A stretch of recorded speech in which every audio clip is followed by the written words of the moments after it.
The first scream tore through the dry Apache wind like a warning shot, sharp enough to make the horses at the far fence rear and snort, and the lone farmer froze mid-step, his boots sinking into dust as he turned toward the sound. Because it wasn't fear in that voice alone, it was weight, unbearable weight, the kind that bends the strongest spine.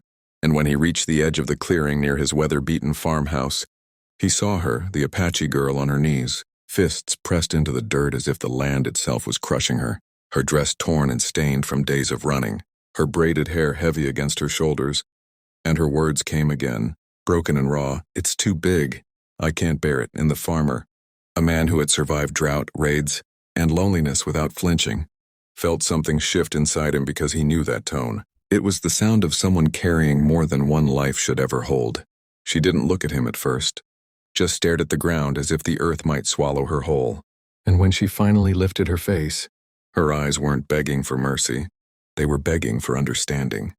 And slowly the truth began to spill out in fragments, how her people had been forced from the canyon lands, how soldiers had burned their winter stores, how she had been chosen, by elders now dead, to carry the last sacred map etched into memory alone, a map not drawn on paper but remembered in stories, songs, and scars, a map leading to a hidden valley where her people could survive.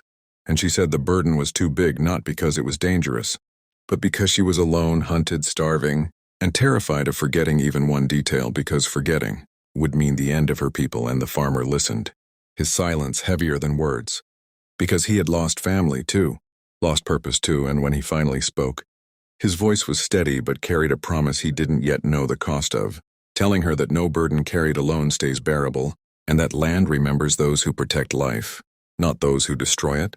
And though she didn't trust him fully, desperation forced her to stay. And that night, as the wind howled around the farmhouse and shadows danced across the walls, the farmer realized this was no chance meeting but the turning of a story bigger than either of them, a story about survival, courage, and the cost of standing between cruelty and hope.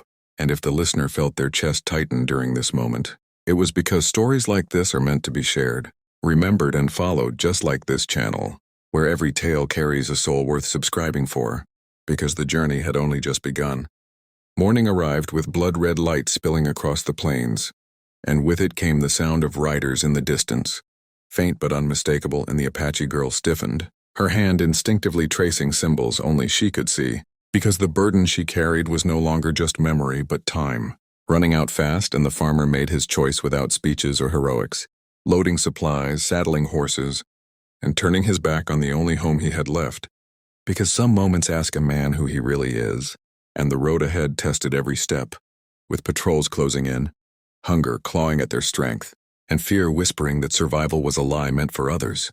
Yet the girl began to speak more as they traveled, sharing the map in pieces, teaching him landmarks hidden in plain sight, stars that pointed the way, stones stacked by ancestors long gone. And through her words, the farmer saw something larger than land. He saw a people refusing to vanish.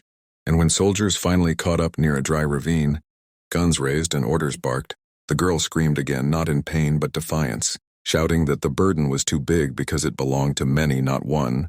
And in that moment the farmer stood between her and the rifles, not as a savior but as a witness, someone who would not look away. And fate turned on a breath as distant thunder rolled in, a sudden storm breaking across the land, chaos erupting as horses spooked and visibility vanished, allowing them to escape into the canyon passages known only through memory.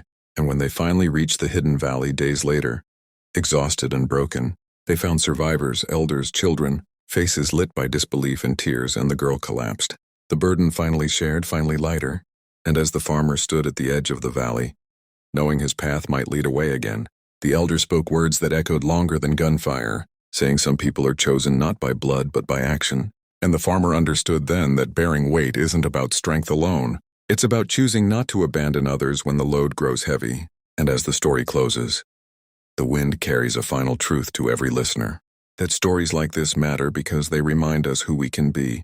And if this journey stirred something in your heart, if you felt the dust, the fear, and the hope, then staying with this channel, subscribing, and sharing these stories keeps them alive, because the Wild West was built on burdens carried together. And so are the stories we tell today.